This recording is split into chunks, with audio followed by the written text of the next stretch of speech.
Radio city podcast. Radio city పిట్ట కథ. తల తన్నేవాడొకడుంటే వాడి తల తన్నేవాడు ఇంకొకడుంటాడంట. దీని మీదే మీకోసం తీసుకొచ్చాను ఒక ఒల్లి పిట్ట కథ. నేను మీ యోగిత. మరి అనగనగా ఒక ఊర్లోని ఒక పాలేరున్నాడంట. తన పొలం పక్కన ఒక నుయ్య ఉండేదంట. పొలానికి నీళ్లు ఆ నుయ్య ద్వారా వస్తే బాగుంటుంది కదా అని ఒక పెద్ద జమీందారు దగ్గర నుంచి ఆ నుయ్యని కొనుక్కున్నాడంట.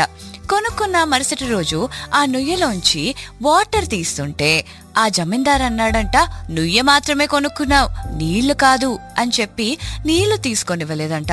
ఈ చిక్కు ఎలా విప్పాలా తెలియక ఆ ఊరిలో ఉన్న రాజు దగ్గరికి వెళ్లారంట.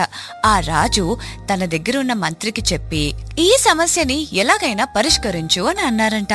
అప్పుడు వెంటనే చాలా తెలివిగా ఆలోచించి, పదండి మీ పొలం దగ్గరికి వెళ్దాం అని చెప్పి పొలం అంతా చూసి పక్కనే ఉన్న నుయ్య దగ్గరికి వెళ్తే ఆ జమీందారి అన్నాడంట, ఏంటి మళ్ళీ వచ్చావు, నీళ్లు నీకైతే ఇచ్చే ప్రసక్తే లేదు అని అన్నాడంట.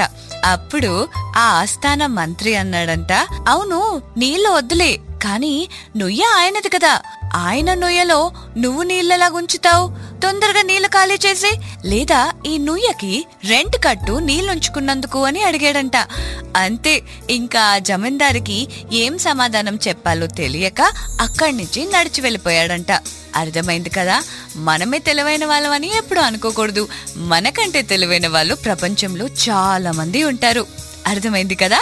Stay tune to radio city 91.1. Radio city podcast.